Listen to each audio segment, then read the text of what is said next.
السلام عليكم ورحمة الله وبركاته.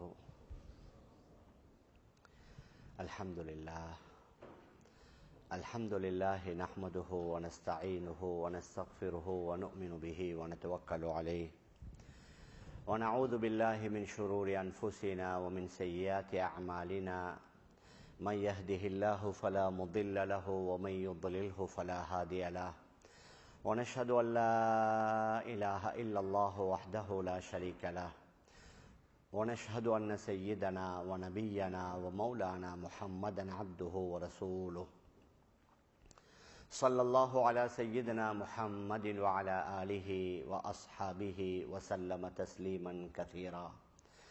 فقد قال الله سبحانه وتعالى في محكم التنزيل والفرقان المجيد بعد أعوذ بالله من الشيطان الرجيم بسم الله الرحمن الرحيم: وعد الله الذين آمنوا منكم وعملوا الصالحات ليستخلفنهم في الأرض كما استخلف الذين من قبلهم وليمكنن لهم دينهم الذي ارتضى لهم وليبدلنهم من بعد خوفهم أمنا يعبدونني لا يشركون بي شيئا ومن كفر بعد ذلك فأولئك هم الفاسقون.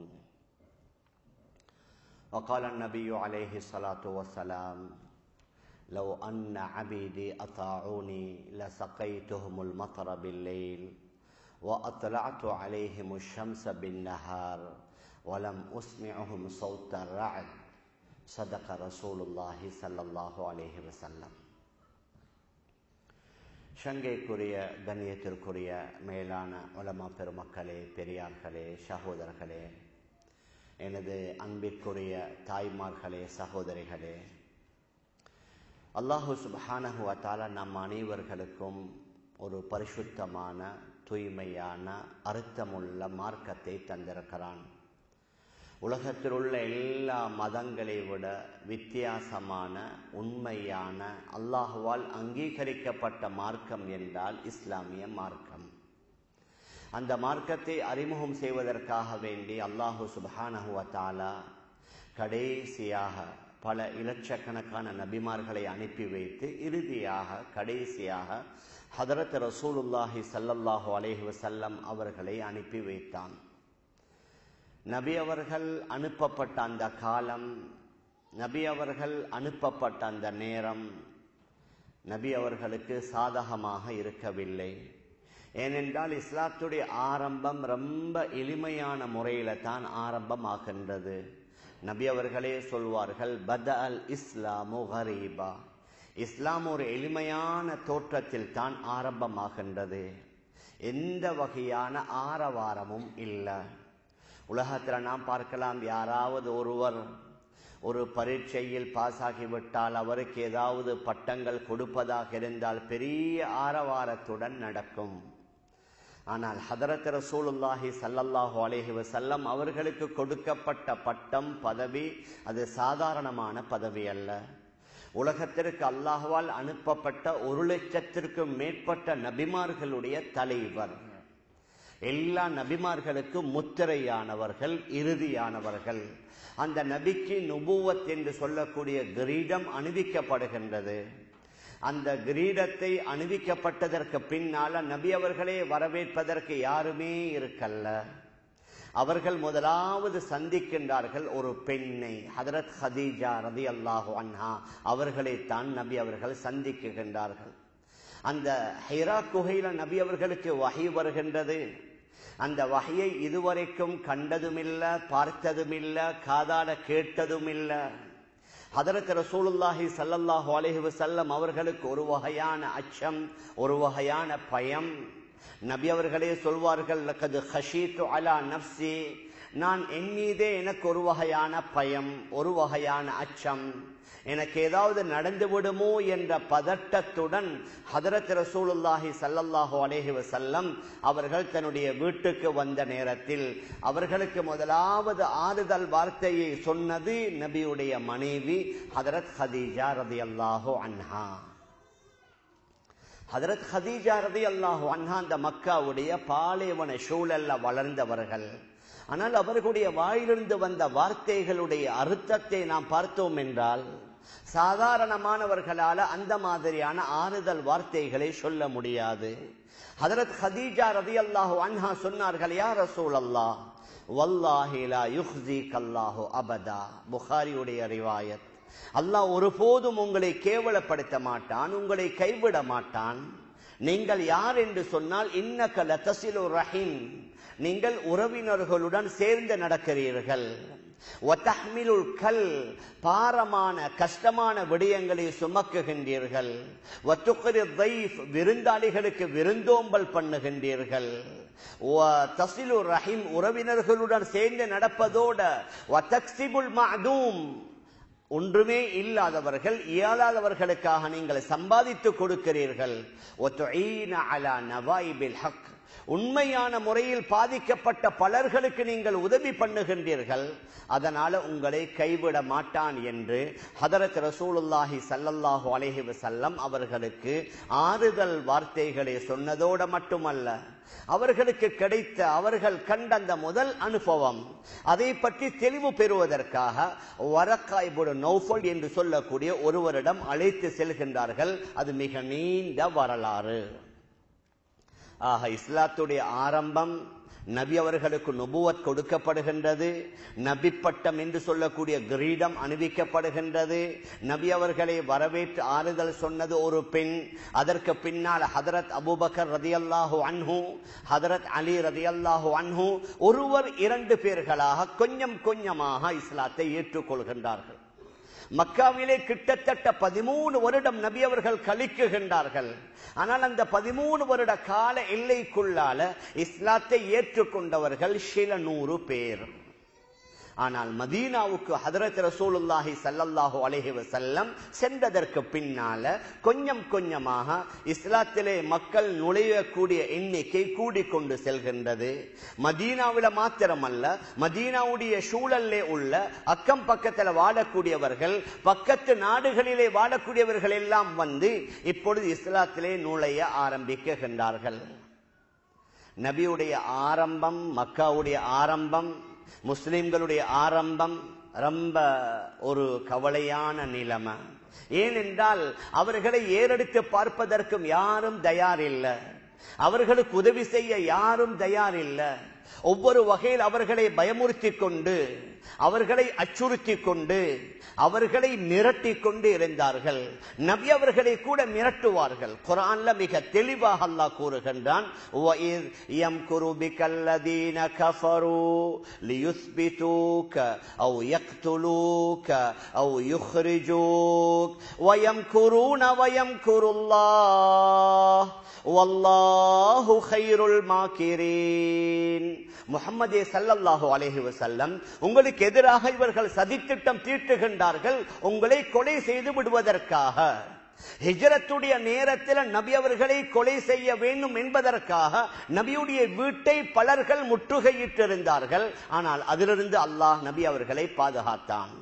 உங்களை கொலை செய்து விடுவதற்காக, உங்களை மக்காவிலிருந்து நாடு கடத்தி விடுவதற்காக, அல்லது உங்களை உயிருடன் பிடித்து ஜெயிலிலே அடைத்து விடுவதற்காக அவர்களுடைய சதிக்கு பின்னால நம்முடைய ஒரு திட்டமும் இருப்பதாக ஹதரத் ரசூலுல்லாஹி ஸல்லல்லாஹு அலைஹி வஸல்லம் அவர்களுக்கு அல்லாஹ் வஹ்யை இறக்கி வைக்குகின்றான். மேலான பெரியார்களே, சகோதரர்களே, எனது அன்பிற்குரிய தாய்மார்களே, சகோதரிகளே, நபி அவர்களுக்கும் பலவிதமான அச்சுறுத்தல், நபி தோழர்களுக்கும் பலவிதமான மிரட்டல்கள். ஆரம்பத்தில் அவர்களுடைய எண்ணிக்கை மிகவும் குறைவு. செல்வத்தில் பெரிசாக அவர்கள் தொண்டும் இருக்கல்ல, வறுமையில வாழ்ந்து கொண்டிருந்தார்கள். எந்த அளவுக்கென்றால் அந்த காலத்தில் ஆட்சி செய்த ஆட்சியாளர்கள் இவர்களை தன்னுடைய ஆட்சிக்கு கீழால் வைத்து ஆட்சி செய்யக்கூடிய விரும்பவில்லை. எந்த வகையான வளமும் இவர்கள்ட்ட இல்லை. நல்ல பண்புகளோ, நல்ல குணங்களோ, நல்ல நடத்தைகளோ இருக்கவில்லை. கிட்டத்தட்ட மிருக குணம் கொண்டவர்களாக வாழ்ந்து கொண்டிருந்தார்கள். 1400 வருடம் கழிந்தும் இன்று வரைக்கும் உலகம் என்ன கூறுகின்றது அவர்களை பற்றி என்றால், ஐயாமுல் ஜாஹிலியா, அறியாமை காலத்து மக்கள், மடமையில வாழ்ந்த மக்கள் என்று கூறக்கூடிய அளவுல ஆரம்பத்தில் மிகவும் பின்தங்கி இருந்தார்கள். பொருளாதாரத்துடைய அடிமட்டத்தில் இருந்தார்கள். நாகரிகத்துடைய வரைவிலக்கணம் கூட தெரியாது. அறிவுத்துறையில 0 0 என்றால் மிகையாகாது. ஆனால் ஹதரத் ரசூலுல்லாஹி ஸல்லல்லாஹு அலைஹி வஸல்லம் ஒரு 23 வருடம் அந்த மக்களுடன் 2.5 கலந்தார்கள். நான் நபி, நான் ரசூல் என்று தனக்காக ஒரு தனியான இடம், தனக்கு என்று செப்பரேட்டான வித்தியாசமான ஒரு வீடு, வித்தியாசமான ஆடை ஒன்றுமே நபி அவர்கள் வைக்கல்ல. அந்த சஹாபாக்களுடன் 2.5 கலந்து அமருவார்கள். வெளிநாடுகளிலிருந்து சில நேரம் தூதுவர்கள் யாராவது வந்து நபி அவர்களை யார் என்று அடையாளம் கூட காண முடியாது, அவர்களால தெரிந்து கொள்ள முடியாது. வந்தவர் வந்த வேகத்துல கேட்பார், ஐயுக்கும் முஹம்மத், ஐயுக்கும் முஹம்மத். இந்த முஹம்மது என்ற ஒரு ஆள் இருக்கிறாரே, உங்கள யாரு? ஹதரத் ரசூலுல்லாஹி ஸல்லல்லாஹு அலைஹி வஸல்லம் அவர்களை யார் என்று அடையாளம் தெரிய முடியாத அளவுக்கு சஹாபாக்களுடன் 2.5 கலந்து அவர்களுடன் ஹதரத் ரசூலுல்லாஹி ஸல்லல்லாஹு அலைஹி வஸல்லம் பின்னி பிணைந்து அவர்களுக்கு முன்னால ஒரு வாழ்க்கையை வைத்தார்கள். சொன்னார்கள், நான் ஒரு மார்க்கத்தை கொண்டு வந்திருக்கிறேன், நான் ஒரு ஷரியாவை கொண்டு வந்திருக்கிறேன், நான் புனிதமான ஒரு தீனை கொண்டு வந்திருக்கிறேன். அதனுடைய அடிப்படையில் நீங்கள் வாழ்ந்தீர்கள் என்றால் முழு உலகமும் உங்களை காலடியில வரும். உலகத்தில் நீங்க வாழும் பொழுதும் நிம்மதியாக சந்தோஷமாக வாழ்வீர்கள். இஸ்லாமியர்களுடைய வீழ்ச்சி. ஆனால் இஸ்லாமியர்களுடைய வீழ்ச்சியை பற்றி பார்ப்பதற்கு முன்னால ஆரம்பத்தில் இஸ்லாமியர்கள் எவ்வாறு முன்னேறி இருந்தார்கள், அதன் பின்னால் அவர்களுக்கு எவ்வாறு வீழ்ச்சி ஏற்பட்டது என்பது தான் நம்முடைய தலைப்பு. முஸ்லிம்களுக்கு ஏற்பட்ட வீழ்ச்சி ஹதரத் ரசூலுல்லாஹி ஸல்லல்லாஹு அலைஹி வஸல்லம் அவர்களுடைய வஃபாத்துக்கு சுமார் 400-500 வருடங்களுக்கு பின்னால. ஆனால் அதற்கு முன்னால முஸ்லிம்கள் எவ்வாறு எல்லாம் முன்னேறி இருந்தார்கள், உலகத்தில் என்னென்ன சாதனைகள் செய்தார்கள் என்பதை நாம் யாரும் மறந்துவிட முடியாது. ஆனால் உலகத்தில் அவர்கள் முன்னேறினார்கள். செல்வத்தை அல்லாஹ் கொடுத்தான், ஆட்சியை கொடுத்தான், அதிகாரங்களை கொடுத்தான். அதற்கு முன்னால் அவர்கள் எவ்வாறு இருந்தார்கள் என்பதையும் நாம் கொஞ்சம் கவனிக்க வேண்டும். இஸ்லாத்துடைய ஆரம்பம் ஹதரத் ரசூலுல்லாஹி ஸல்லல்லாஹு அலைஹி வஸல்லம் சொன்னார்கள், நான் ஒரு மார்க்கத்தை கொண்டு வந்திருக்கிறேன், அந்த மார்க்கத்தில தான் உங்களை விட்டு விட்டு செல்கின்றேன். தரக்துக்கும் அலல் மஹஜ்ஜத்தில் பைதா, மிக தெளிவான ஒரு மார்க்கத்தில் உங்களை நான் விட்டு விட்டு செல்கின்றேன்.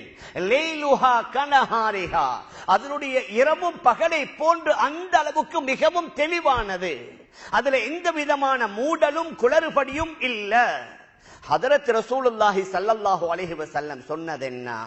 அந்த மார்க்கத்துடைய அடிப்படையில் நீங்கள் வாழ வேண்டும். உலகத்துடைய உங்களுடைய வாழ்வை நீங்கள் அமைத்துக் கொள்ள வேண்டும். உலகத்தோடு உங்களுடைய வாழ்க்கையை முடிந்து விடுவதில்லை. இதை விட மிக பெரிய ஒரு மறுமையுடைய ஆகிராவுடைய வாழ்க்கை இருக்கின்றது. அதற்குரிய தயாரிப்புகளையும் நீங்கள் செய்ய வேண்டும். ஆனால் உலகத்தில் வாழும் பொழுது உங்களுக்கு சில தேவைகள் இருக்கின்றன. தாராளம் அந்த தேவைகளை பூர்த்தி செய்வதற்காக தொழில்ல, வியாபாரத்துல, விவசாயத்துல, உத்தியோகங்கள்ல, இன்னொரு என்ன பல முயற்சிகளில் நீங்கள் தாராளம் ஈடுபடலாம். ஹதரத் ரசூலுல்லாஹி ஸல்லல்லாஹு அலைஹி வஸல்லம் விரும்பவே இல்லை. யாரும் மற்றவருடைய தயவுல வாழ்வதை நபி அவர்கள் விரும்பல்ல. நபியுடைய ஹிஜ்ரத்துடைய பயணம் ஹதரத் அபூபக்கர் சித்திக் ரலியல்லாஹு அன்ஹு காலம் எல்லாம் நபி அவர்களுக்கு உதவி செய்தவர்கள். அந்த ஹிஜ்ரத்துடைய மிக முக்கியமான பயணத்தில் கூட நபி அவர்கள் ஹதரத் அபூபக்கர் ரலியல்லாஹு அன்ஹு அவர்கள் ஏற்கனவே ஒரு ஒட்டகத்தை வாங்கி வைத்திருந்தார்கள். சொன்னார்கள், முதல்ல அந்த ஒட்டகத்திற்குரிய பணத்தை நீங்க எங்கள்கிட்ட இருந்து வாங்குங்க, என்னிடமிருந்து பெற்றுக் கொள்ளுங்க. கடந்த பல வருட காலமாக ஹதரத் அபூபக்கர் ரலியல்லாஹு அன்ஹு நபி அவர்களுக்கு உதவி செய்திருக்கிறார்கள்.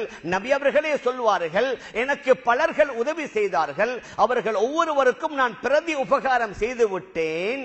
ஹதரத் அபூபக்கர் ரலியல்லாஹு அன்ஹு அவர்களை தவிர அவர்களால் மாத்திரம் எனக்கு பிரதி உபகாரம் செய்ய முடியல. அவர்களுக்குரிய கூலியை அல்லாஹ் கொடுப்பான் என்றும் சொன்னார்கள். ஆனால் இந்த ஹிஜ்ரத்துடைய பயணத்துடைய வேளையில நபி அவர்கள் தன்னுடைய சொந்த பணத்தை கொடுத்து அந்த ஒட்டகத்தை வாங்கி, ஏன் இவ்வளவு முக்கியமான ஒரு பிரயாணம், இவ்வளவு மிக முக்கியமான ஒரு வணக்கத்தை நான் என்னுடைய பணத்தால செய்ய வேண்டும். அதனால உலகத்தில் வாழும் பொழுது தன்னுடைய தேவைகளுக்காக தொழிலோ, வியாபாரமோ, விவசாயமோ தாராளம் செய்யலாம். மக்காவுடைய அநேகமான சஹாபாக்கள் முஹாஜிரீன்கள், வியாபாரிகள். மதீனாவுடைய அநேகமான சஹாபிகள் அன்சாரீன்கள், விவசாயிகளாக இருந்தார்கள். ஹதரத் ரசூலுல்லாஹி ஸல்லல்லாஹு அலைஹி வஸல்லம் அவர்களுக்கு நபி பட்டம் கொடுக்கப்படுவதற்கு முன்னால ஆடுகளை மேய்த்தார்கள். ஹதீஜா ரலியல்லாஹு அன்ஹா அவர்களுடைய வியாபார சரக்கு பொருட்களை எடுத்துக்கொண்டு நபி அவர்கள் யமன் தேசம் செல்வார்கள், ஷாம் தேசம் செல்வார்கள், மிஸ்ர் தேசம் செல்வார்கள்.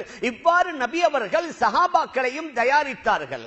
அவர்களும் அவர்களுடைய தேவைகளுக்காக உழைத்தார்கள், முயற்சி செய்தார்கள், சஹாபாக்களையும் உழைக்க வைத்தார்கள். ஆனால் மறுமுனையில் நபி அவர்கள் அந்த மக்களுக்கு சொன்னது என்ன? நான் கொண்டு வந்த இந்த மார்க்கத்துடைய அடிப்படையில் நீங்கள் வாழ்ந்தீர்கள் என்றால் இந்த தீனின் மூலமாக சாதிக்கலாம். அல்லாஹ்வை ஏற்காதவர்கள் நினைப்பார்கள், சொல்லுவார்கள், பணத்தால சாதிக்கலாம், ஆட்சியால சாதிக்கலாம், அதிகாரங்களால சாதிக்கலாம், வளங்களால சாதிக்கலாம், தன்னுடைய பலத்தால சாதிக்கலாம். இவைகள் அனைத்தையும் பொய்யாக்குகின்ற விதத்தில் நபி அவர்களுக்கு அல்லாஹ் குர்ஆனுடைய பல ஆயத்துகளை இறக்கி, உங்களுக்கு முன்னால வாழ்ந்தவர்களுக்கு இந்த எல்லா வகையான வளங்களையும் நாம் கொடுத்திருந்தோம், அவர்களில் யாரும் அவர்களுடைய வளத்தை வைத்து வெற்றி பெறல்ல. அதற்கு நூற்றுக்கணக்கான உதாரணம். ஆட்சி கொடுக்கப்பட்டவர்கள், அதிகாரம் கொடுக்கப்பட்டவர்கள், பலம் சக்தி கொடுக்கப்பட்டவர்கள். உலகத்தில் ஆதி என்று சொல்லக்கூடிய ஒரு சமூகத்தை அல்லாஹ் படைத்தான். அவர்களை போன்ற ஒரு பலசாலிகள் இதுவரைக்கும் உலகத்திற்கு வரவே இல்லை. அல்லாஹ்வே குர்ஆன்ல கூறுகின்றான், அலம் தர கைஃப ஃபஅல ரப்புக பிஆத் إرم ذات العماد التي لم يخلق مثلها في البلاد. ஆது வர்க்கத்தை உங்களுடைய அல்லாஹ் என்ன செய்தான் என்பதை நீங்கள் கவனித்தீர்களா? பெரிய பெரிய தூண் உடையவர்கள், அவர்களை போன்ற ஒரு சமூகம் இதுவரைக்கும் உலகத்தில் படைக்கப்படவே இல்லை. அந்த அளவுக்கு அவர்கள் பலசாலிகள், அந்த அளவுக்கு அவர்கள் சக்தி வாய்ந்தவர்கள். இமாம் ஷௌகானி ரஹிமஹுல்லா அவருடைய தஃப்சீர் ஃபத்ஹுல் கதீர் என்ற கிரந்தத்தில் குறிப்பிடுகின்றார்கள், இந்த உம்மத் ஹதரத் ரசூலுல்லாஹி ஸல்லல்லாஹு அலைஹி வஸல்லம் அவர்களுடைய உம்மத்தில் உள்ள 500 பேர்களால் சேர்ந்து தூக்க முடியாத ஒரு பாறாங்கல்லை ஆது வர்க்கத்தில் உள்ள ஒரு மனிதர் சர்வசாதாரணமாக தூக்கி விடுவார். அவர்களுக்கு அல்லாஹ் அவ்வளவு பெரிய பலத்தை கொடுத்திருந்தான். கொஞ்சம் பூமிக்குள்ள காலை அழுத்தி வைத்தால் அவருடைய கால் பூமிக்குள்ளே சென்று விடும், அந்த அளவுக்கு பலம். ஆனால் அவர்களுக்கு அவர்களுடைய பலத்தின் மீது நம்பிக்கை. அவர்களுக்கு நேர்வழி காட்டுவதற்காக ஹூத் அலைஹி ஸலாத்து வஸ்ஸலாம் அவர்களை அல்லாஹ் அனுப்பி வைத்தான். ஆனால் அந்த ஹூத் அலைஹி ஸலாத்து வஸ்ஸலாம் அவர்களை ஏற்றுக்கொள்ளல. அவரை ஒரு வகையில ஏசினார்கள், திட்டினார்கள். அவர்களே வந்து கூறுவார்கள், யாஹூது இன்னா லனராக ஃபீ ஸஃபாஹா வ இன்னா லனதுன்னுக மினல் காதிபீன். ஹூதே, நஊது பில்லாஹ், நீங்க மடத்தனத்தில் அறியாமையில் இருக்கிறீர்கள். நபிமார்கள் எல்லோருமே புத்தி கூர்மையானவர்கள், பரிபூரணமான இல்முடையவர்கள். அவர்களில் யாரும் அறியாமையில இருக்க முடியாது, அறியாமை உள்ளவர் நபியாக வர முடியாது. இவர்கள் கூறுகின்றார்கள், ஹூதே, நீங்கள் மடத்தனத்தில் இருக்கிறீர்கள், நாம் உங்களை ஒரு பொய்யனாக பார்க்குகின்றோம். ஹதரத் ஹூத் அலைஹி ஸலாத்து வஸ்ஸலாம் நபிமார்களுடைய பண்பை பாருங்க.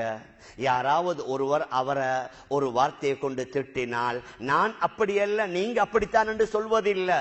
என்ன சொன்னார்கள்? யா கௌம், அந்த நேரத்திலும் என்னுடைய சமூகமே, என்னுடைய கூட்டமே, லைஸ பி ஸஃபாஹா, நீங்கள் நினைப்பதை போன்று அறியாமை மடத்தனம் என்னிடம் இல்லை, நான் அல்லாஹ்வால் அனுப்பப்பட்ட தூதுவனாக இருக்கிறேன் என்று ஹதரத் ஹூத் அலைஹி ஸலாத்து வஸ்ஸலாம் என்ன செய்வார்கள்? அந்த மக்களுக்கு விளக்குவார்கள். அந்த ஆது வர்க்கத்திற்கு அவ்வளவு பெரிய பெருமை. குர்ஆன்ல இன்னும் ஒரு இடத்தில் அல்லாஹ் கூறுகின்றான், ஓ அம்மா ஆதுன் ஃபஸ்தக்பரு ஃபில் அர்தி பிகைரில் ஹக்கி வகாலூ மன் அஷத்து மின்னா குவா. ஆது வர்க்கம் உண்மைக்கு புறம்பான விதத்தில் பூமியில பெருமை அடித்து கேட்பார்கள், எங்களை விட பலசாலிகள் யாரு, நம்மை விட சக்தி வாய்ந்தவர்கள் யாரு? அவர்களுடைய பலத்தின் மீது அவர்களுக்கு ஒரு வகையான மமத, ஒரு வகையான கர்வம். ஹதரத் ஹூத் அலைஹி ஸலாத்து வஸ்ஸலாம் அவர்களை ஏற்றுக்கொள்ளல்ல. இறுதியில் அவர்களை அல்லாஹ் மிக பயங்கரமான புயல் காற்றை கொண்டு அழிக்குகின்றான். சில வருடங்களுக்கு முன்னால் எங்கட நாட்டிலும் ஏற்பட்டது சுனாமி. அந்த சுனாமி ஏற்பட்டது சில நிமிடங்கள் தான். அந்த சில நிமிடங்களின் மூலமாக எங்கட நாட்டில், பக்கத்து நாடுகள்ல, சமீபத்தில் ஜப்பான்ல ஏற்பட்டுச்சு. அதன் மூலமாக ஏற்பட்ட விபரீதங்கள், விளைவுகள் அதை கணக்கிட முடியாது. அந்த அளவுக்கு அந்த ஆது வர்க்கத்திற்கு அல்லாஹ் அனுப்பி அந்த பயங்கரமான புயல் காற்று 7 இரவுகள் 8 பகல்கள். சூரா அல் ஹாக்காவுல குறிப்பிடுகின்றான். சஹரஹா அலைஹிம் சபஅ லயாலின் வ ஸமானியத அய்யாம். 7 இரவுகள் 8 பகல்கள் தொடர்ந்து அந்த காற்றை வீசச் செய்து அவர்கள் ரொம்ப உயரமானவர்கள். அந்த உயரமானவர்கள் எந்த அளவுக்கு பூமியிலே வீழ்ந்து கிடந்தார்கள் என்றால், அடியோடு வெட்டி வீழ்த்தப்பட்ட ஈத்த மரங்கள் சாய்ந்து கிடந்ததை போன்று அவர்களுடைய பிணங்கள் பூமியிலே வீழ்ந்து கிடந்ததாக குர்ஆன் அல்லாஹ் கூறுகின்றான். இது உதாரணத்திற்கு ஒரு சரித்திரம். இதே மாதிரி குர்ஆன்ல பல நூற்றுக்கணக்கான வரலாறுகளை அல்லாஹ் குறிப்பிடுகின்றான். நாயகமே முஹம்மதே ஸல்லல்லாஹு அலைஹி வஸல்லம், உங்களுக்கு முன்னால வாழ்ந்தவர்கள் எவைகளை வெளிரங்கமானவைகளை வைத்து நம்பி வாழ்ந்து கொண்டிருந்தார்களோ அதன் மூலம் அவர்கள் வெற்றி பெறல. அவர்கள் நினைத்ததை அடைய முடியல, அவர்களால் சாதிக்க முடியல. மாற்றமாக நான் கொண்டு வந்திருக்கிற இந்த மார்க்கம், இந்த தீன், இந்த ஷரியா மிக பரிசுத்தமானது, பலமானது. இந்த ஷரியாவுடைய அடிப்படையில் நீங்கள் வாழ்ந்து உங்கள்ட்ட ஆன்மீக பலத்தை நீங்கள் உருவாக்கி கொண்டீர்கள் என்றால் இதன் மூலம் நீங்க சாதிக்கலாம். மேலான பெரியார்களே, சகோதரர்களே, தாய்மார்களே, சகோதரிகளே, ஹதரத் ரசூலுல்லாஹி ஸல்லல்லாஹு அலைஹி வஸல்லம் சஹாபாக்களுடைய எல்லா தரத்திலேயும், ஆண்களாக இருக்கலாம், பெண்களாக இருக்கலாம், வயோதிபர்களாக இருக்கலாம், வாலிபர்களாக இருக்கலாம், ஏழைகளாக, செல்வந்தர்களாக இருக்கலாம், எல்லா தரப்பினர்கள்ட்டையும் நபி அவர்கள் பாரிய உழைப்பை உண்டு செய்து அவர்கள்ட்ட முழுமையான தீனை கொண்டு வருகிறார்கள். அல்லாஹ்வுடைய கட்டளையில உறுதி. நபியுடைய சுன்னத்துல தன்னுடைய உயிர் போனாலும் சரி விடுவதற்கு தயார் இல்ல. அல்லாஹ்வுடைய ஒரு சின்ன ஒரு கட்டளை கூட அது கொஞ்சம் முன்ன பின் ஆகுவதை அவர்களால் சகிக்க முடியாது.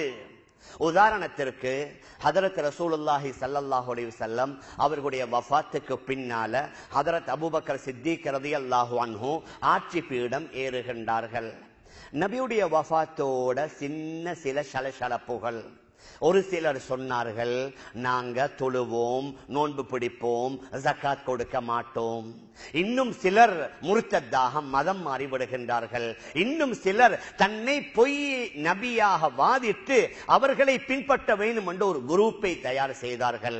அந்த நேரத்தில் தான் ஹதரத் அபூபக்கர் ரலியல்லாஹு அன்ஹு எந்த அளவுக்கு துணிச்சலான ஒரு முடிவை எடுத்தார்கள் என்றால், சொன்னார்கள், நபியுடைய காலத்தில் ஒரு ஆள் மிருகங்களுக்கு ஒரு மிருகத்தை ஜகாத் கொடுக்குகின்றார்.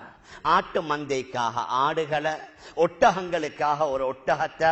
நபியுடைய காலத்தில் ஒட்டகம் கொடுக்கும் பொழுது கயிற்றுடன் கொடுப்பாரு, ஆட்டை கொடுக்கும் பொழுது அந்த ஆடு கட்டப்பட்ட கயிற்றுடன் கொடுப்பாரு. என்னுடைய காலத்தில் ஒருவர் கூறுகின்றார், நான் ஒட்டகம் கொடுப்பதற்கு தயார், ஆட்டை கொடுப்பதற்கு தயார், ஆனால் கயிற்றை தரமாட்டேன் என்று சொன்னாலும் அதற்காக அவருடன் யுத்தம் செய்ய நான் தயார். வல்லாஹி லவ் மனஊனி அகாலன் லஜாஹத்து மஅஹும். அல்லாஹ் மீது சத்தியமாக அவர்கள் இந்த ஒரு கயிற்றை கூட தரமாட்டேன் என்று சொன்னாலும் அவர்களுடனும் ஜிஹாத் யுத்தம் செய்ய நான் தயார். என்ன சொன்னார்கள்? அயன்குசுத்தீனு வஅன ஹை. நான் உயிருடன் இருக்க இந்த கயிற்றுடைய அளவுக்கு கூட மார்க்கத்தில் குறைவு வருவதை என்னால சகிக்க முடியாது. கயிறுன்றது சாதாரணமான விடயம். ஜகாத்தே கொடுக்கிறாங்க, கயிற்ற கொடுக்காட்டே பரவாயில்லை என்று நம்முடைய உள்ளங்களில் வரலாம். ஆனால் ஹதரத் அபூபக்கர் ரலியல்லாஹு அன்ஹு எந்த அளவுக்கு உறுதி என்றால் சொன்னார்கள், ஒருவர் ஜகாத் கொடுக்கக்கூடிய நேரத்தில் மிருகத்தை கொடுக்குகின்றார், கயிற்றை கொடுக்காவிட்டாலும் அதற்காக நான் யுத்தம் செய்ய தயார், அதற்காக நான் ஜிஹாத் செய்ய தயார். சஹீஹான ஹதீஸ்ல வருது, ஹதரத் உமர் ரலியல்லாஹு அன்ஹு அவர்களுடைய காலத்துல யமன்ல சன்ஆ என்ற இடத்துல ஒரு மனிதர் மர்மமான முறையில கொலை செய்யப்படுகின்றார். அவரை கொலை செய்தவர்கள் 5 பேர் அல்லது 6 பேர் அல்லது 7 பேர் என்று அங்கே பின்னால விசாரணைக்கு பின்னால தெளிவாகின்றது. ஹதரத் உமர் ரலியல்லாஹு அன்ஹு அவர்களை கொலைக்கு கொலை செய்யும்படி சொல்லிவிட்டு சொன்னார்கள், வல்லாஹி வல்லாஹி லவ் இஜ்தமா, இந்த ஒரு மனிதனை கொலை செய்வதற்காக முழு சன்ஆ வாசிகளும் ஒன்று சேர்ந்திருந்தாலும் அந்த அத்துணை பேர்களையும் நான் பழிக்கு பழி கொலை செய்வேன் என்றார்கள். அவர்கள் நீதத்தை நிலைநாட்டுவதில் இந்த அளவுக்கு உறுதியாக இருந்தார்கள். ஒருவர் அநியாயமான முறையில் கொலை செய்யப்படுகின்றார், அதற்காக அவரை கொலைக்கு கொலை செய்ய வேண்டும். நபி அவர்களே சொன்னார்கள், வல்லாஹி லவ் சரகத் ஃபாத்திமா பின்த் முஹம்மத் லஸரக்து யதஹா, என்னுடைய மகள் ஃபாத்திமா திருடினாலும் அவளுடைய கையை வெட்டுவதற்கு நான் பின்வாங்க மாட்டேன். ஹதரத் ரசூலுல்லாஹி ஸல்லல்லாஹு அலைஹி வஸல்லம் அவர்களாக இருக்கலாம், அவர்களுக்கு பின்னால வந்த ஹதரத் அபூபக்கர், ஹதரத் உமர் ரலியல்லாஹு அன்ஹுமாவாக இருக்கலாம். அல்லாஹ்வுடைய சட்டத்தை நிலைநாட்டுவதில் பின்வாங்கல்ல, இஸ்லாத்தை உறுதிப்படுத்துவதில் அவர்கள் யாரும் தயங்கல்ல. அல்லாஹ்வுடைய மார்க்கம், அவனுடைய ஷரீஆ, அவனுடைய தீன் நிலைநாட்டப்படணும். அல்லாஹ்வுடைய சட்ட திட்டங்கள் ஹயாத்தாக்கப்படணும். நபியுடைய சுன்னாக்கள் ஹயாத்தாக்கப்படணும். பஜார்ல தொழில் வியாபாரம் ஹலாலான முறையில நேர்மையான முறையில நடக்க வேண்டும். எந்த அளவுக்கு என்றால் ஹதரத் உமர் ரலியல்லாஹு அன்ஹு பொதுவாக ஏலான் செய்வார்கள், மதீனாவுடைய மார்க்கெட்ல யாராவது பிசினஸ் செய்வதாக வியாபாரம் செய்வதாக இருந்தா பிசினஸ் படிக்காட்டி நீங்க வராதீர்கள். மதீனாவுடைய மார்க்கெட் வருவதே இல்ல, நீங்க பிசினஸை படித்து விட்டு வாங்க. எந்த மாதிரியான தொழில் செய்யலாம், எந்த மாதிரியான தொழில் செய்யக்கூடாது, வரக்கூடிய வாடிக்கையாளர்களுடன் எவ்வாறு நடக்க வேண்டும், நீதியாக நேர்மையாக உண்மையாக அவர்களுடன் நடக்க வேண்டும். வியாபாரத்துடைய சட்ட திட்டங்களை படிக்காம மதீனாவுடைய மார்க்கெட்டுக்கு வருவதற்கு அனுமதிக்க மாட்டார்கள். வியாபாரமாக இருக்கலாம், குடும்ப வாழ்க்கையாக இருக்கலாம், இல்லற வாழ்க்கையாக இருக்கலாம், சமூக பிரச்சனையாக இருக்கலாம். இன்று முழு உலகத்துல ஒரு சத்தம் ஒண்ணு, கருத்து சுதந்திரம், பேச்சு சுதந்திரம் என்றெல்லாம் சொல்லுவார்கள். ஆனால் சில நேரங்களில் உண்மையில ஒரு ஆள் நீதமான ஒரு பேச்சை சொன்னா அவருடைய பேச்சு எடுபடுதில்லை, அவருடைய கருத்து எடுபடுதில்லை, அவருடைய கருத்தை மூடுறாங்க, மறைக்குகின்றார்கள். அவர்களுக்கு சாதகமாக பேசினால் அந்த கருத்து ஏற்படும். ஹதரத் உமர் ரலியல்லாஹு அன்ஹு எந்த அளவுக்கு மற்றவர்களை மதித்தார்கள், அவர்களுடைய கருத்துக்களை மதித்தார்கள் என்றால், அவர்கள் ஒரு சபையில பேசிக் கொண்டிருக்கிறார்கள். அந்த பேச்சில சொன்னார்கள், எங்கட காலத்துல, நம்முடைய காலத்துல பெண்களுக்கு மகருடைய தொகை கொஞ்சம் கூடுதலாக கொடுக்கப்படுகின்றது. அதனால என்னுடைய அபிப்பிராயம், பெண்களுடைய மகரை ரொம்ப அதிகமாக கொடுக்காதீர்கள், மகருடைய தொகையை குறைத்து கொடுங்கள் என்று சொன்னவுடன் அந்த சபையிலிருந்து எழும்பினார் ஒரு பெண்மணி. ஒரு தாய் எழும்பி சொன்னார்கள், யா அமீரல் முஃமினீன் ஃபல்லாஹு யுஅதீனா அன்த வ துஹரிமுனா அன்த, அல்லாஹ் நமக்கு தருவதற்கு தயார், ஆனால் உங்களுக்கு இஷ்டம் இல்ல போல, உங்களுக்கு விருப்பம் இல்ல போல. ஹதரத் உமர் ரலியல்லாஹு அன்ஹு கேட்டார்கள், என்ன தாயே, எதை சொல்ல வருகின்றீர்கள்? அந்த பெண்மணி குர்ஆனுடைய ஒரு ஆயத்தை ஓதினார்கள். அந்த பெண்மணி குர்ஆனுடைய ஒரு ஆயத்தை ஓதி சொன்னார்கள், வஆதைதும் இஹ்தாஹுன்ன கின்தாரன் ஃபலா தஅخذூ மின்ஹு ஷைஆ, நீங்கள் அந்த பெண்மணிகளுக்கு பெரிய ஒரு பொற்குவியலை, பெரிய ஒரு பணக்குவியலை மகராக கொடுத்தாலும் அதிலிருந்து எதையுமே திருப்பி எடுக்காதீர்கள் என்று அல்லாஹ் கூறுகின்றான். அல்லாஹ் தரும்படி கூறுகின்றான். உங்களுக்கு இஷ்டம் இல்ல போல, உங்களுக்கு விருப்பம் இல்ல போலன்னு சொன்னவுடன் அந்த சபையில ஹதரத் உமர் தான் ரலியல்லாஹு அன்ஹு சொன்னார்கள், அஸாபத் இம்ரஆ வ அக்தஅ உமர், இந்த பெண் சரியாக சொல்லிவிட்டால், உமர் நான் தான் பிழையாக சொல்லிவிட்டேன். எவ்வளவு பெரிய கலீஃபா, அமீருல் முஃமினீனாக இருக்குகின்றார்கள். இப்பொழுது அவர்களுடைய பேச்சை எதிர்த்து மறுதளித்து ஒரு பெண் பேசுகின்றார். ஹதரத் உமர் ரலியல்லாஹு அன்ஹு சொல்லல, இந்த பெண்ணை பிடியுங்கள், அரெஸ்ட் பண்ணுங்கள், கைது பண்ணுங்கள், மரியாதை குறைவாக பேசிவிட்டால் என்று சொல்லல, உங்களுக்கும் பேசுவதற்குரிய ரைட்ஸ் இருக்குது சொன்னார்கள். குல்லுன் நாசி அஃப்கஹு மின்க யா உமர், தன்னை பார்த்து கூறுகின்றார்கள், உமர் நீங்க உங்களை பெரிய அறிவாளி என்று நினைக்கிறீங்க, ஆனா எல்லா மக்களும் உங்களை விட அறிஞர்களாக இருக்கிறாங்க, உங்களை விட தெரிந்தவர்களாக இருக்கிறாங்க. உங்களுக்குத்தான் அறிவில குறைவு இருக்குது என்று சொல்லக்கூடிய அளவுல ஹதரத் உமர் ரலியல்லாஹு அன்ஹு சாதாரணமானவர்கள் அல்ல.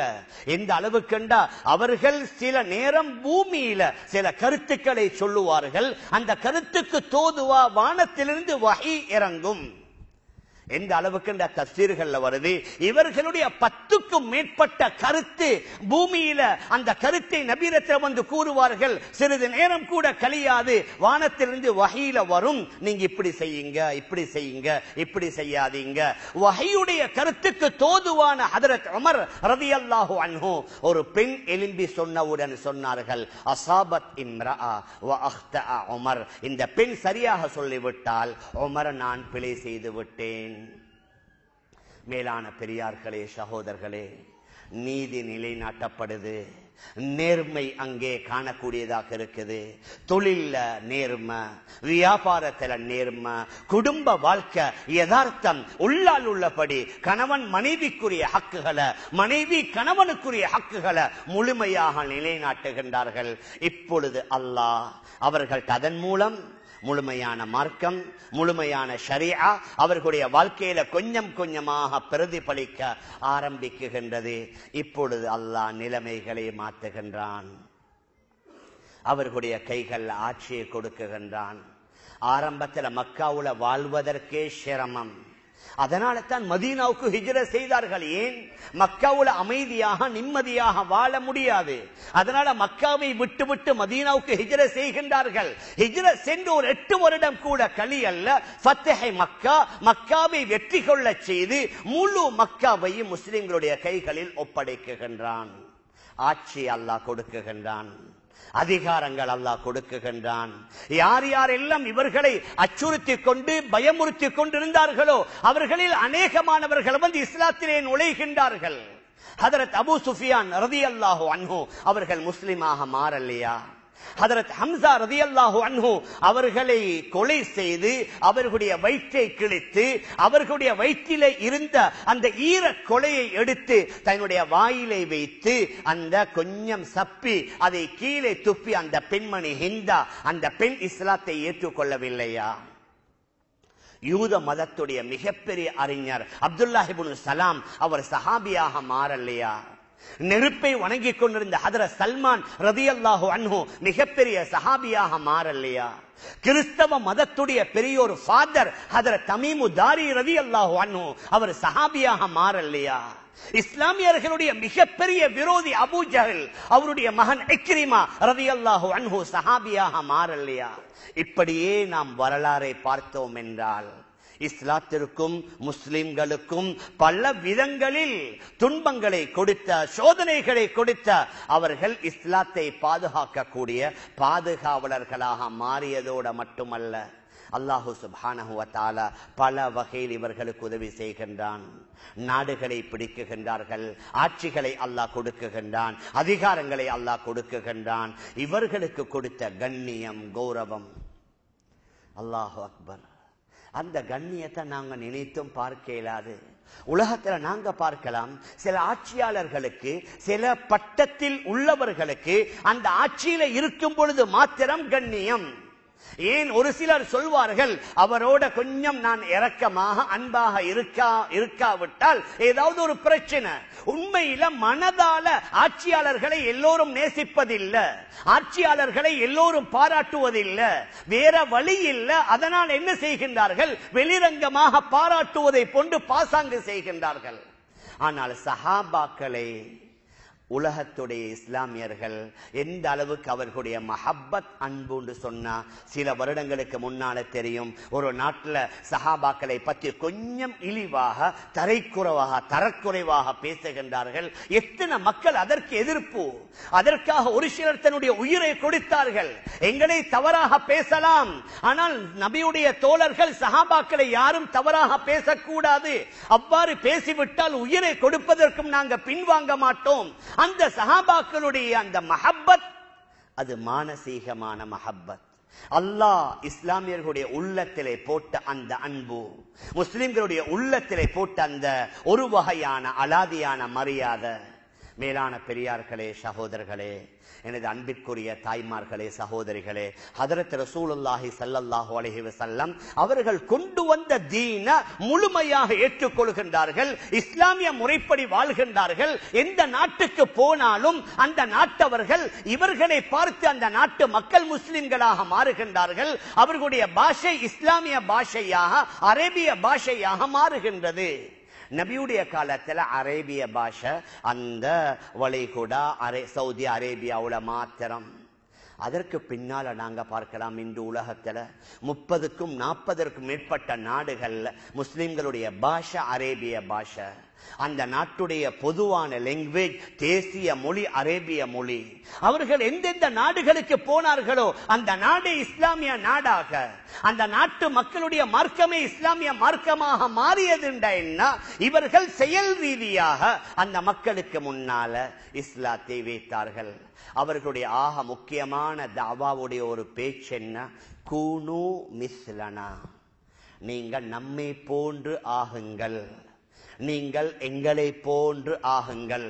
சரித்திரத்தில் வருது, நஹ்னு நதுஊஹும் இலா ஐ யகூனு மிஸ்லனா, நாம் அவர்களை அழைப்போம் அவர்கள் நம்மை போன்று ஆகுவதற்கு. அந்த அளவுக்கு துணிச்சல், தைரியம். இவர்கள் 100க்கு 100 இஸ்லாமிய முறைப்படி வாழுகின்றார்கள். அதனால யாரை பார்த்தும் சொல்வதற்கு பின்வாங்கல்ல, நீங்க நம்மை போன்று ஆகுங்கள். துரதிர்ஷ்டவசம் இன்று எங்கள்ல யாரும் அந்த மாதிரி சொல்வதற்குரிய துணிச்சல் இல்ல, தைரியம் இல்ல. என்ன எங்கள்கிட்ட சில முன்ன பின்ன, நாங்க இபாதத்துல சரியா இருக்கிறோம், கொடுக்கல் வாங்கல்ல சில வேளை கொஞ்சம் முன்ன பின்ன, கொடுக்கல் வாங்கல்ல சரியா இருந்தோம், இபாதத்துல கொஞ்சம் முன்ன பின்ன. கொடுக்கல் வாங்கல், இபாதத், வணக்க வழிபாடுகள் சீர், இல்லற வாழ்க்கையில் அங்க சரியா செய்யல.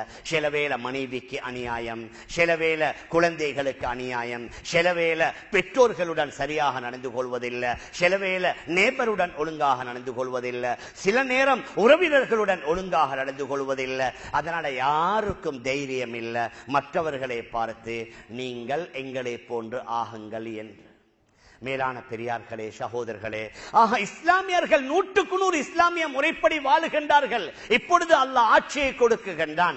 நாங்கள் ஆரம்பத்தில் ஓதி அந்த ஆயத்தில் அல்லாஹ் குறிப்பிடுகின்றான், வஅதல்லாஹு அல்லதீன ஆமனூ மின்கும் வஅமிலுஸ் ஸாலிஹாத் லயஸ்தக்லிஃபன்னஹும் ஃபில் அர்தி கமஸ்தக்லஃபல்லதீன மின் கப்லிஹிம் வலயுமக்கினன்ன லஹும் தீனஹும் அல்லதி இர்ததா லஹும் வலயுபத்திலன்னஹும் மின் பஅதி கௌஃபிஹிம் அம்னா.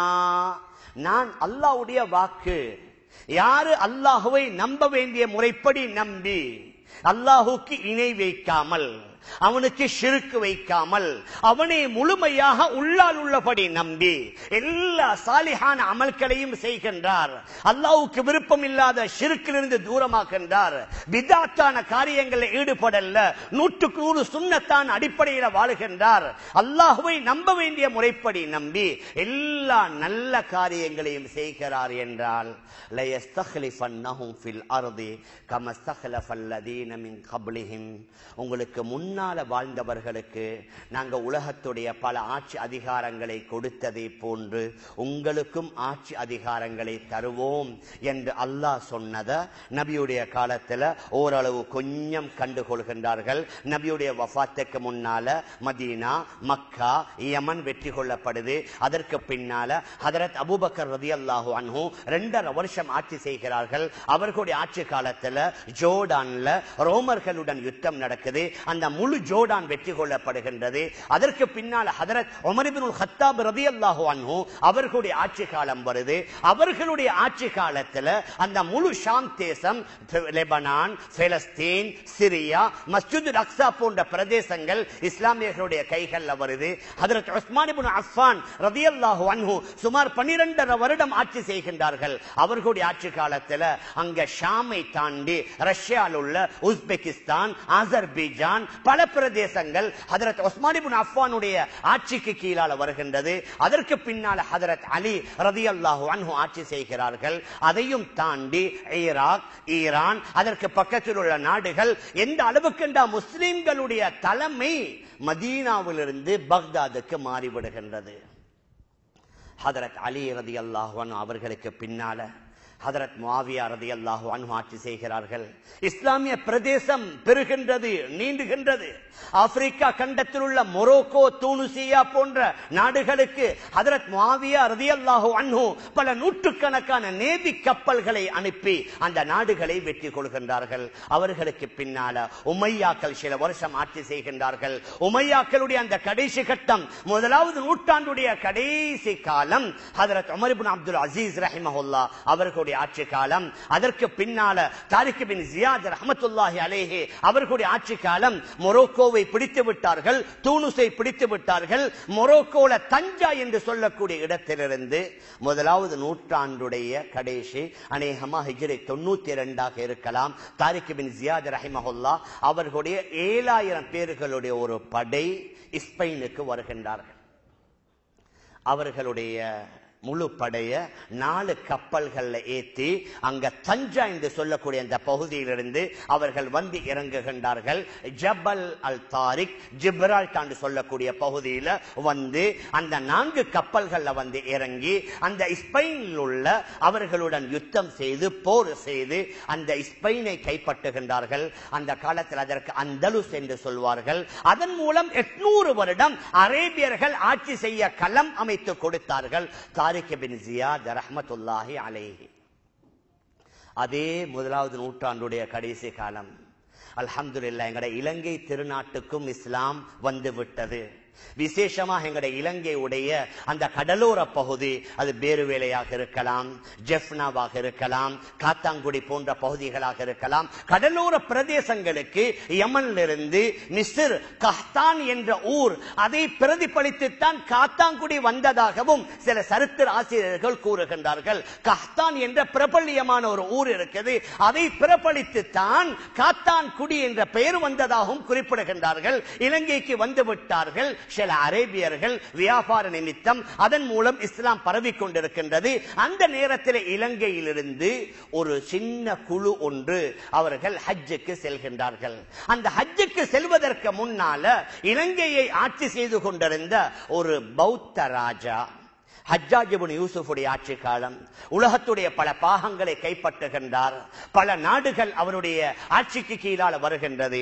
இலங்கையை ஆட்சி செய்து கொண்டிருந்த பௌத்த மன்னர் பார்க்கின்றார், இந்த ஹஜ்ஜாஜ் இப்னு யூசுஃபுடைய நெருக்கம் தேவை, அவருடன் ஒரு தொடர்பை ஏற்படுத்தணும். அதற்கு சந்தர்ப்பத்தை பார்த்து கொண்டே இருந்தார்.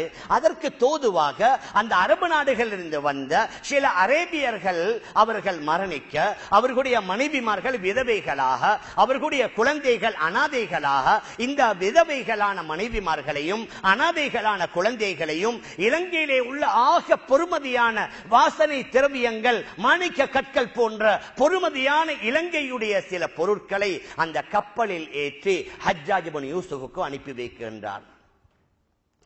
இலங்கையுடைய கடற்பரப்பை தாண்டி இந்தியா பாகிஸ்தான் எல்லாம் சேர்ந்திருந்த காலம், அந்த கப்பல் வந்து கொண்டிருந்த நேரத்தில் அந்த சிந்து நதிக்கு பக்கத்தில் பயங்கரமான புயல் காற்றொண்டு வீசி அந்த கப்பல் சிந்துடைய நதிக்கு பக்கத்தில் தரை தட்டுகின்றது. இந்தியாவை ஆட்சி செய்து கொண்டிருந்தார் ராஜா தாஹிர் என்று சொல்லக்கூடிய ஒரு மன்னர், ஒரு அரசர் உண்டு, ராஜா தாஹிர். அவருக்கு செய்தி கிடைக்குது, சரந்தீப் இலங்கையுடைய ஆரம்ப பேர். சரந்தீபிலிருந்து பக்தாதை நோக்கி ஹஜ்ஜாஜ் இப்னு யூசுஃபை நோக்கி ஒரு கப்பல் வந்து எங்கட நாட்டில் தர தட்டி இருக்குது. அவருக்கு செய்தி கிடைத்தவுடன் என்ன செய்கின்றார், அந்த கப்பலை கைப்பற்றி அங்கே இருந்த பெண்களையும் குழந்தைகளையும் கைது பண்ணி அவர்கள்ட்டிருந்த ஆக பொறுமதியான அந்த செல்வங்களை இவர் கொள்ளையடித்து விடுகின்றார், அபகரித்து விடுகின்றார். அதற்கு பின்னால தான் இலங்கையிலிருந்து ஹஜ்ஜுக்கு போன ஒரு குரூப் ஹஜ்ஜாஜ் இப்னு யூசுஃபிடம் இந்த செய்தியை எத்தி வைக்கின்றார்கள். இவ்வாறு நம்முடைய நாட்டுடைய தலைவர் பௌத்த மன்னர் இவ்வாறு அனுப்பி வைத்தார், இந்திய உபகண்டத்துடைய அந்த மன்னர் இவ்வாறு பிடித்துக் கொண்டிருக்கிறார் என்று சொன்னவுடன் ஹஜ்ஜாஜ் இப்னு யூசுப் என்ன செய்கிறார்? முஹம்மது பின் காசிம் ரஹிமஹுல்லா அவர்களுடைய தலைமையில ஒரு படையை அனுப்பி அவர் இந்தியாவுல அந்த ராஜா தாஹிருடன் யுத்தம் செய்து அந்த யுத்தத்தில் வெற்றி பெற்று அதற்கு பின்னால பல பிரதேசங்களுக்கு அவர்கள் பறந்து விரிந்து சென்று இந்தியாவுல ஆட்சி செய்யக்கூடிய களம் அமைத்து கொடுத்தது இந்த முஹம்மது பின் காசிம் ரஹ்மத்துல்லாஹி அலைஹி. அதற்கு பின்னால சுமார் 800 வருடம் முகலாய மன்னர்கள் இந்தியாவை ஆட்சி செய்தார்கள். ஸ்பெயினை சுமார் 800 வருடம் அரேபியர்கள் ஆட்சி செய்தார்கள்.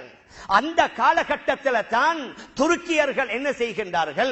அவர்கள் குஸ்துன்தீனியாவை பிடிக்குகின்றார்கள். சுல்தான் முகமது ஃபாத்திஹ் மிக நீண்ட வரலாறு, நாங்க ரொம்பவும் சுருக்கமாக உங்களுக்கு முன்னால ஞாபகப்படுத்துகின்றோம். சுல்தான் முகமது ஃபாத்திஹ் ரஹிமஹுல்லா அவர்கள் என்ன செய்கிறார்கள் என்றால் துருக்கியை பிடிக்குகின்றார்கள்.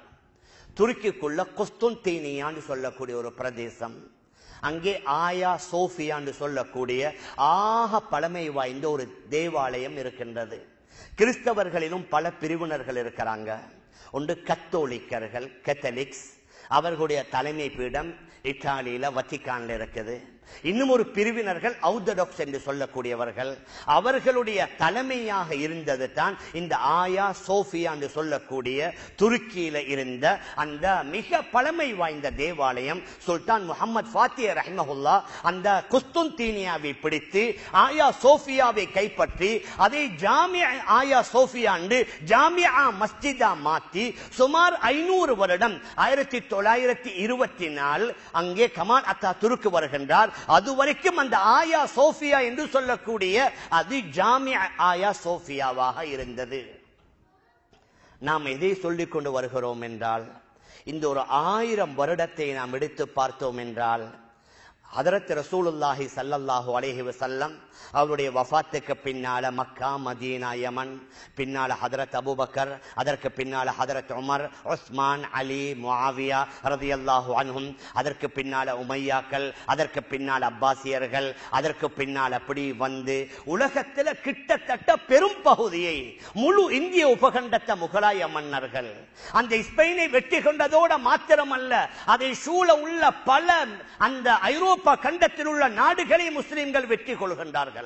எந்த அளவுக்கு என்று சொன்னா சரித்திரத்தில் எழுதப்பட்டிருக்கின்றது, அந்த ஐரோப்பா கண்டத்தில் உள்ள சில நாடுகளுக்கு இஸ்லாமியர்களுடைய கப்பல் வந்துவிட்டது. கப்பல் கடல்ல தான் இருக்குது, நங்கூரமிடப்பட்டிருக்குது. அந்த மேற்கத்திய ஐரோப்பா கண்டத்தில் உள்ள நாடுகள், எந்த நாட்டுக்கு எங்கட நம்முடைய இஸ்லாமிய கப்பல் போயிருக்குதோ அந்த கப்பல் அந்த நாட்டில் இருக்கிற வரைக்கும் அவர்களுடைய தேவாலயங்களில் மணி அடிக்க கூடாது, மணி அடிப்பதற்கு தடை.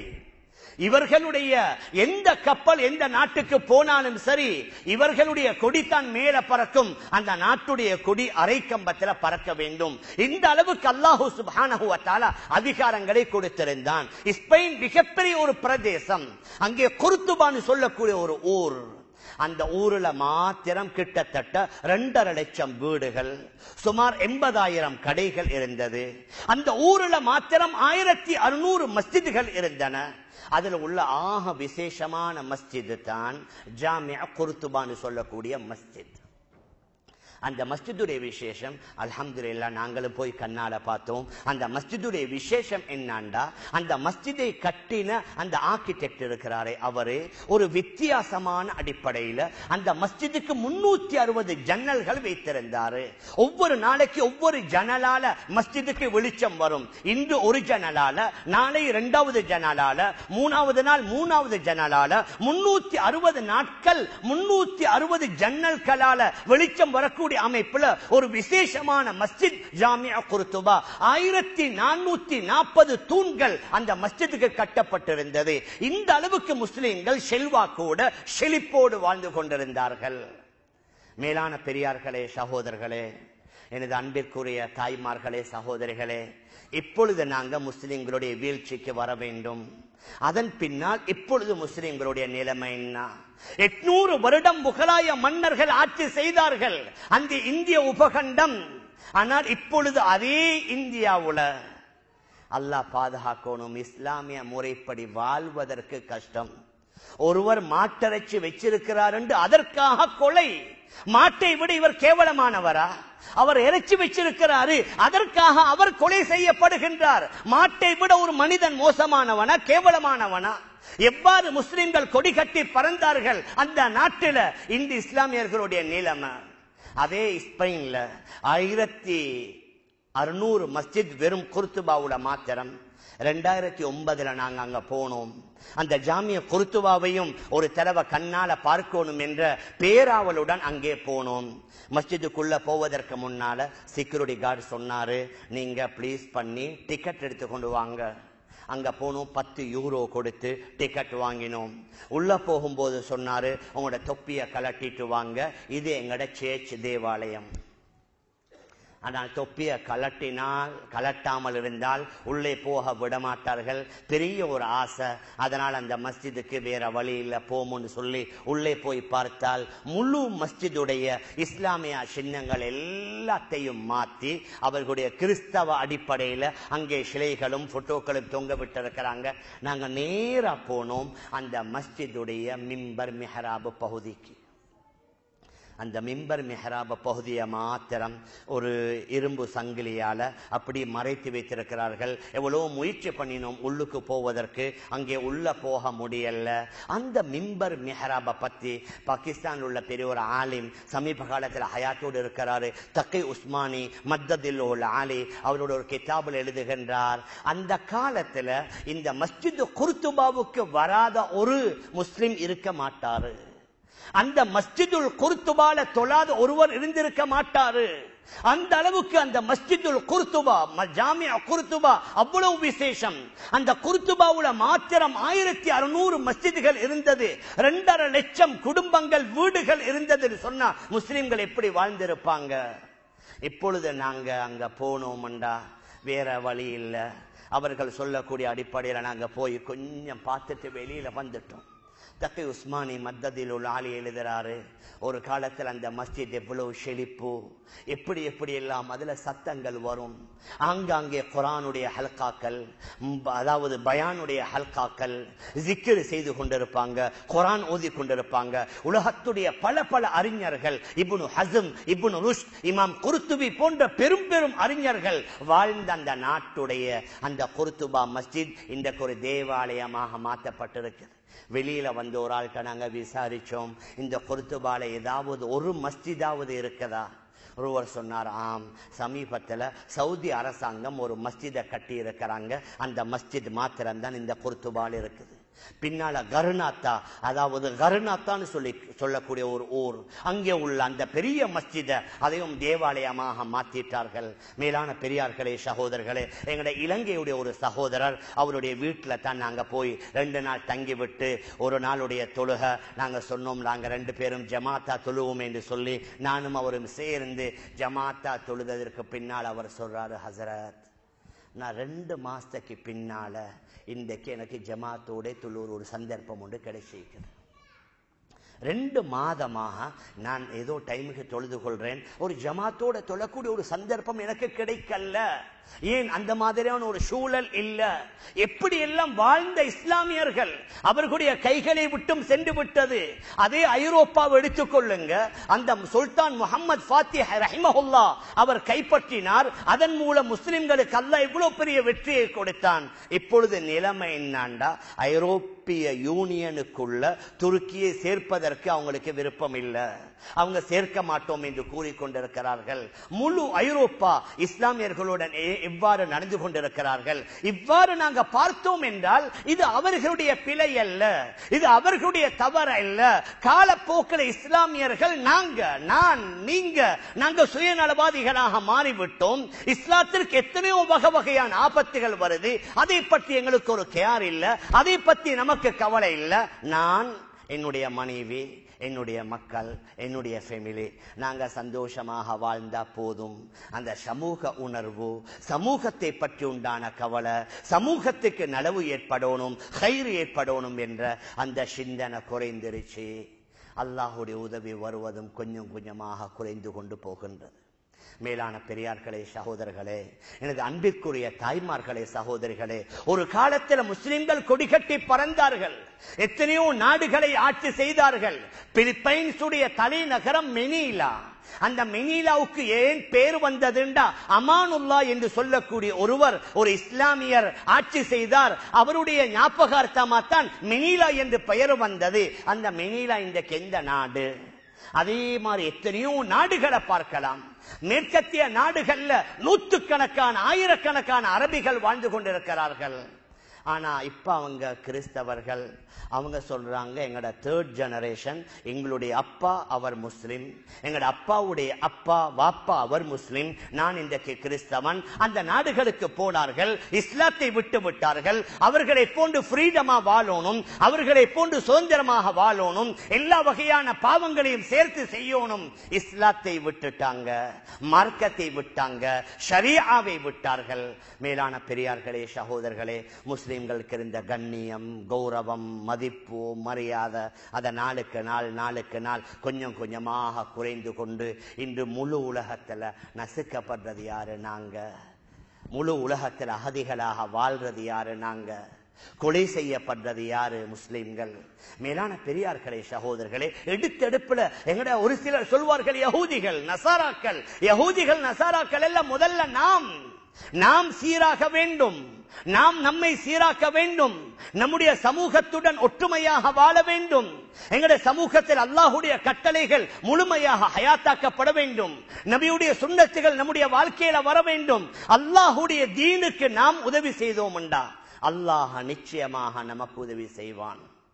மேலான பெரியார்களே, சகோதரர்களே, அல்லாஹுடைய தீனை நாங்க கட்டி காத்தோம் என்றால், கடந்த காலத்துல இஸ்லாமியர்கள் அல்லாஹ் பாதுகாத்த மாதிரி, இஸ்லாமியர்களுக்கு அல்லாஹ் உதவி செய்த மாதிரி நிச்சயமாக இன்றும் உதவி செய்வான்.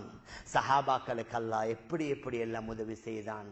ஒவ்வொரு யுத்தங்களுக்கு போவார்கள், மலக்குமார்களை அனுப்பி உதவி செய்யலையா?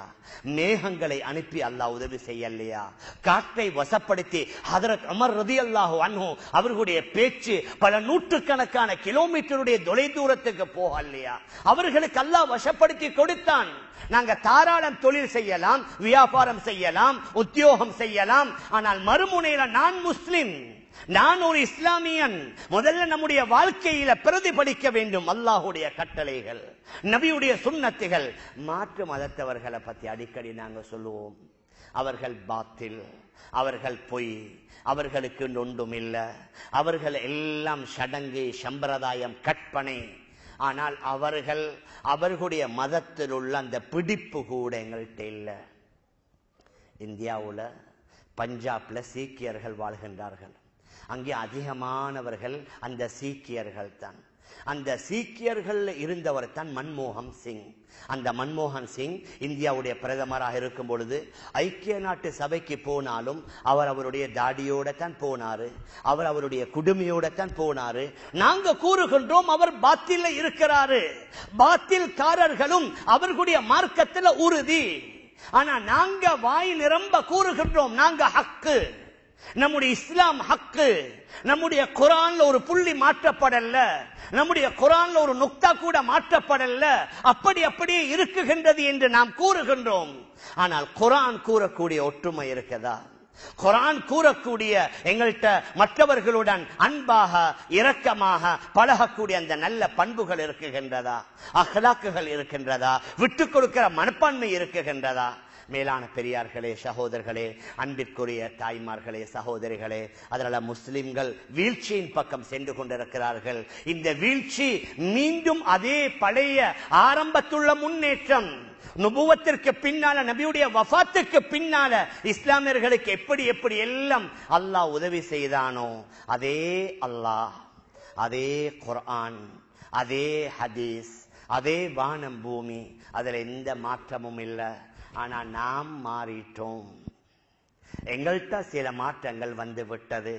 எங்களுடைய சில தவறான நடவடிக்கைகள், எங்களுடைய சில தவறான போக்குகள், எங்களுடைய சில தவறான நடவடிக்கைகள் அல்லாஹுடைய உதவி வருவதற்கு தடையாக ஆகிவிட்டது. மேலான பெரியார்களே, அன்பிற்குரிய கணவான்களே, சகோதரர்களே, அதனால மற்றவர்கள் பேசுவார்கள், உலகம் போற போக்குல நாங்க போகணும், அவங்களுக்கு எதிராக நாங்க போகக்கூடாது. இல்ல, நாங்க இஸ்லாமியர்கள், நாங்க முஸ்லிம்கள். இஸ்லாத்தின் மூலமாக கடந்த காலத்தில் அல்லாஹ் முஸ்லிம்களுக்கு எப்படி உதவி செய்வான், எவ்வாறு உதவி செய்தான், எப்படி எப்படி எல்லாம் கண்ணியங்களை கொடுத்தான், அதே மாதிரி அல்லாஹ் நமக்கும் உதவி செய்வான். அதே மாதிரி அல்லாஹ் கண்ணியத்தை இன்றும் என்றும் தருவான் இன்ஷா அல்லாஹ். கடைசி காலத்துல ஹஜ்ரத் ஈசா அலைஹிஸ்ஸலாத்து வஸ்ஸலாம் வரவிருக்கின்றார்கள். நான் அந்த ஆன்மீக பலத்தை பற்றி சொல்ல ஆசைப்படுகின்றேன். ஹஜ்ரத் ஈசா அலைஹிஸ்ஸலாத்து வஸ்ஸலாம் வருவார்கள். அவர்கள் தஜ்ஜாலை கொலை செய்வார்கள். சஹீஹான ஹதீஸ்ல முஸ்லிம் வார ரிவாயத், தஜ்ஜால் ஹஜ்ரத் ஈசாவை கண்டு விட்டால், இதா ரஆஹு அதுவுல்லாஹ், அல்லாஹ்வுடைய விரோதி அந்த தஜ்ஜால் ஈசா அலைஹிஸ்ஸலாத்து வஸ்ஸலாம் அவர்களை கண்டுவிட்டால், ذاب كما يذوب الملح في الماء, உப்பு தண்ணீரில் கரைவதை போன்று அவன் கரைய ஆரம்பித்து விடுவான். ஹஜ்ரத் ஈசா அலைஹிஸ்ஸலாத்து வஸ்ஸலாம் அவனை அப்படியே விட்டுவிட்டால் முழுமையாக கரைந்து விடுவான். ஆனால் இல்ல, அல்லாஹுடைய ஏற்பாடு, இவருடைய கையால் அவன் கொலை செய்யப்பட வேண்டும் என்பதற்காக அவனை முழுமையாக கரைய விடாமல் அல்லாஹு சுப்ஹானஹு வ தஆலா இவருடைய கையால் அவன் வெட்டப்படுவான். ஹதீஸ்ல வருது, ஃபலா யஹில்லு லிகாஃபிரின் யஜிது மின் ரீஹி நஃபஸிஹி இல்லா மாத்த. அல்லாஹ்வை ஏற்றுக்கொள்ளாத ஒரு நிராகரிக்க கூடியவர் ஹஜ்ரத் ஈசா அலைஹிஸ்ஸலாத்து வஸ்ஸலாம் விடக்கூடிய மூச்சு, அந்த மூச்சுடைய காற்றை யாராவது நுகர்ந்து விட்டால் அதன் மூலம் மரணித்து விடுவார். சஹீஹான ஹதீஸ்ல வருகின்றது, முஸ்லிம்ல. நாம் எதை சொல்ல வாரோம் என்றா, இது ஆன்மீக பலம். இந்த பலத்தை நாங்க உண்டு பண்ணி கொள்ளணும். அல்ஹம்துலில்லாஹ், இந்த நாட்டுல எந்த வகையான தடைகளும் இல்லை. எங்கட நாட்டில் தான் சமீப காலமாக சில விதமான எங்களுக்கு இடையூறுகள், சில பிரச்சனைகள், சில எதிர்ப்புகள். ஆரம்பத்தில் நாங்கள் எவ்வாறு பகிரங்கமாக, தைரியமாக, உற்சாகமாக செயல்பட்டோமோ அந்த மாதிரி செயல்பட முடியாத அளவுக்கு சில அச்சுறுத்தல்கள், மிரட்டல்கள், சில நெருக்கடிகள். ஆனால் இது போன்ற நாட்டில் அல்ஹம்துலில்லாஹ் எங்களுக்கு எந்த வகையான அச்சுறுத்தல்களும் இல்லை, மிரட்டல்களும் இல்லை. இந்த நாட்டில் நாங்கள் இருக்கிறோம். நாங்க இஸ்லாமிய முறைப்படி வாழ்வோம், எங்கட குழந்தைகளை வளர்ப்போம், எங்கட சொசைட்டி, எங்கட சமூகத்தோட சேர்ந்து வாழ்வோம். நாங்க எல்லோரும் ஒற்றுமையோட வாழ்ந்து ஒன்றாக இருந்து அல்லாஹ்வுடைய உதவியை கேட்டோம் என்றால் நிச்சயமாக அல்லாஹ் உதவி செய்வான். ஹஜ்ரத் ரசூலுல்லாஹி ஸல்லல்லாஹு அலைஹி வஸல்லம் அல்லாஹ்ட்ட துஆ கேட்கும் பொழுது, துஆ செய்யும் பொழுது, யா ரப் உன்சுர் உம்மத்த முஹம்மத், யா அல்லாஹ் முஹம்மத் ஸல்லல்லாஹு அலைஹி வஸல்லம் அவர்களுடைய உம்மத்துக்கு உதவி செய்ய என்று தான் கேட்டார்களே தவிர முஹாஜிரீன்கள் என்று சொல்லி குறிப்பிடல்ல, அன்சாரிங்கள் என்று சொல்லி குறிப்பிடல்ல, அல்லது வியாபாரிகள் சொல்லி குறிப்பிடல. சில நேரத்தில் சரியான கவலை, எங்கட இஸ்லாமியர்கள் ஒரு கட்சிக்காரர் மற்றவருக்கு எதிராக, அவர் செய்யாததை செய்ததாக அவருக்கு பயங்கரமான அவதூறுகளை எல்லா முஸ்லிம்கள், இஸ்லாமியர்கள் அரசியலுக்காக, பட்டத்திற்காக, பதவிக்காக இவரை அவர் விற்கிறார், அவர் இவரை விற்கின்றார். எங்கட முஸ்லிம்களை நாங்க பார்க்கலாம். கருத்து வேறுபாடுகள் இருக்கலாம், எல்லா காலத்திலும் இருந்தது. ஆனா நாங்க எல்லாரும் இஸ்லாமியர்கள் என்ற தோரணையில, இஸ்லாமியர்கள் என்ற அடிப்படையில உம்மத்தை முன்னால வைத்து அல்லாஹ்ட்ட துஆ கேட்டோம் என்றால் உம்மத்திற்காக உதவியும் வரும். நபி அவர்கள் துஆ செய்கிறார்கள், யா ரப் உன்சுர் உம்மத்த முஹம்மத், முஹம்மதுடைய உம்மத்துக்கு உதவி செய். இப்பொழுது வானத்திலிருந்து ஒரு மலக்கு வருகின்றார், அப்ஷிரியா உம்மத்த முஹம்மத், அப்ஷிரியா உம்மத்த முஹம்மத், முஹம்மதுடைய உம்மத்தினர்களே நீங்க நன்மாராயம் பெறுங்க, இது உங்களுக்கு உதவி வந்து விட்டது, இது உங்களுக்கு மழை வந்து விட்டது என்று மலக்குமார்கள் சொன்னதாக ரிவாயத்துகள்ல வருது. மேலான பெரியார்களே, சகோதரர்களே, தாய்மார்களே, சகோதரிகளே, அதனால் இந்த நல்ல நேரத்தில், ஒரு காலத்தில் முஸ்லிம்கள் கொடி கட்டி பறந்தார்கள், இப்பொழுது வீழ்ச்சியின் பக்கம் சென்று கொண்டிருக்கிறார்கள். நாம் நசுக்கப்படுகின்றோம், நாம் விரட்டப்படுகின்றோம், நாம் துரத்தப்படுகின்றோம், நாங்கள் அகதிகளாக வாழ்ந்து கொண்டிருக்கிறோம். எங்களுக்கு ஃப்ரீயா ஒரு தொழில், ஃப்ரீயா ஒரு வியாபாரம், அதற்கு எத்தனையோ வகை வகையான நெருக்கடிகள். இவைகள் அனைத்தையும் எதிர்த்து நாங்கள் எதிர்நீச்சல் போட்டு இஸ்லாமிய முறைப்படி வாழ்ந்தோம் என்றால் நிச்சயமாக அல்லாஹ் எங்களை கைவிட மாட்டான். அல்லாஹ் அன்றும் அதே அல்லாஹ் இன்றும் அவன் உதவி செய்வதற்கு தயார். ஆனால் உதவியை பெறுவதற்கு நாங்கள் அதற்கு சாதகமாக நம்மை மாற்றிக்கொள்ளணும். எங்களுக்குள்ள சில தவறுகள், பாவங்கள், குற்றங்கள் இருக்கும். அதற்கு தனிமேல் அல்லாஹ்ட்ட தௌபா செய்து இஸ்திக்ஃபார் செய்து ரமதானுடைய மாதத்தை நாங்கள் நெருங்கி கொண்டிருக்கிறோம். ஒவ்வொரு வருஷமும் ரமதான் வருது, வந்த வேகத்திலே போய்விடுகின்றது.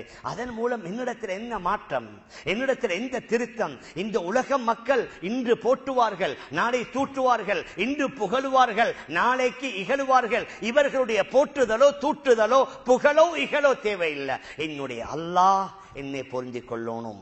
அல்லாஹ் அவன் என்னை திருப்தி அவனப்படுத்தணும். அவனை திருப்தி படுத்தி விட்டேன் என்றால் அல்லாஹ் என்னுடைய நிலைமைகளை சீராக்கி தருவான் என்ற அடிப்படையில் நாங்கள் ஒற்றுமையோட, சகோதரத்துவத்தோட, ஐக்கியத்துவத்தோட, இஸ்லாமிய அந்த உணர்வுடன், இஸ்லாமிய முறைப்படி ஷரியாத்துடைய அடிப்படையில் நாங்கள் வாழ ஆரம்பித்தோம் என்றால் நம்முடைய கைகளிலிருந்து போனதை இன்ஷா அல்லாஹ் மீண்டும் அல்லாஹ் திருப்பி தருவான். கடந்த காலங்கள் எப்படி உதவி செய்தானோ அதைவிட கூடுதலாக அல்லாஹ் எங்களுக்கு உதவி செய்வான் என்பதை நாங்கள் மறந்துவிட முடியாது. அந்த அடிப்படையில் நாம் நம்முடைய வாழ்வை அமைத்துக் கொள்ள எல்லாம் வல்ல அல்லாஹ் நம் அனைவர்களுக்கும் தௌஃபீக் செய்வானாக. ஆகவே இந்த நிகழ்ச்சியை ஏற்படுத்தி தந்த இவர்களுக்காக அவர்களுக்கு அல்லாஹ் அவர்களுடைய முயற்சிகளை கபூல் செய்வானாக. அவர்களுடைய எல்லா வகையான முயற்சிகளில் அல்லாஹ் ஹைர்களை ஏற்படுத்தி வைப்பானாக. இங்கே வந்திருக்கக்கூடிய நம் எல்லோரையும் அல்லாஹ் பொருந்தி நம் எல்லோருடைய முடிவை நல்ல முடிவாக ஆக்கி வைப்பானாக. وصلى وسلم على سيدنا محمد وآله وصحبه أجمعين برحمتك يا أرحم الراحمين والحمد لله رب العالمين. جزاك